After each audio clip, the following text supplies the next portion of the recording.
RKO performed by Randy Orton is the best finisher in WWE history.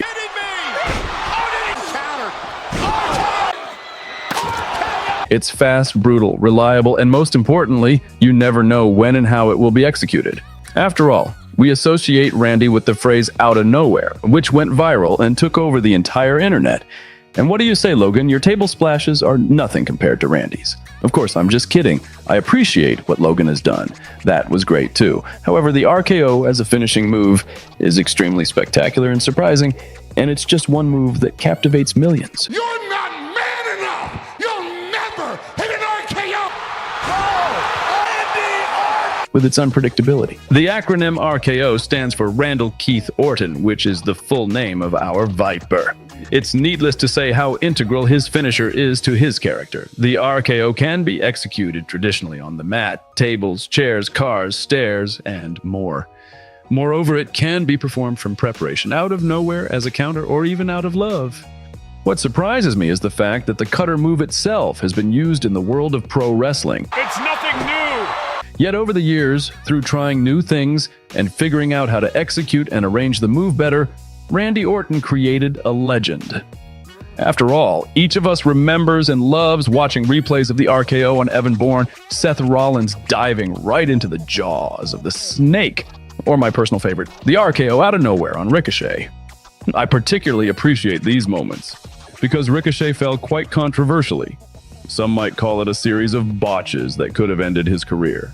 However, others would recognize Ricochet's artistry and dedication, comparing him to stars like Dolph Ziggler or Mr. Perfect because, from a selling perspective, he delivered it at 300%. Oh, it must be said, Ricochet died. Shout out to BD. Ricochet died! RKO is also one of those moves that every one of us has attempted at least once in our lives. Well, tried to execute. Don't try this at home.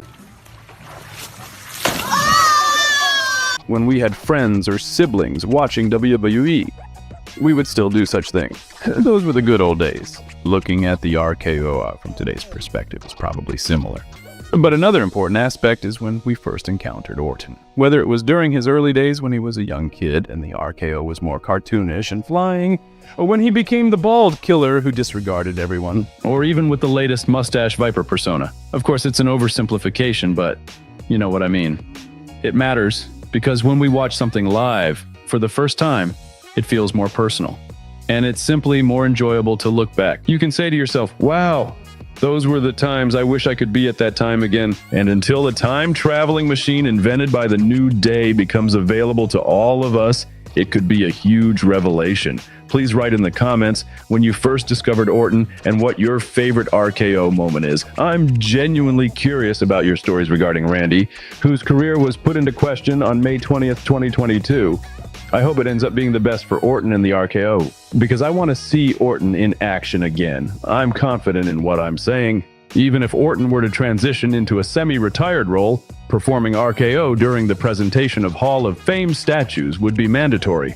Yes, that would be something. A farewell with a bang.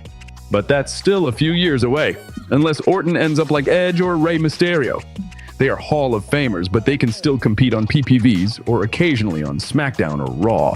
I am not sure where that idea came from. It's mostly a marketing approach. Because you're saying theoretically these individuals shouldn't be competing, but for you, it's precisely for you that these golden legends of pro wrestling step in and put their lives and well-being on the line so you can witness something unimaginable.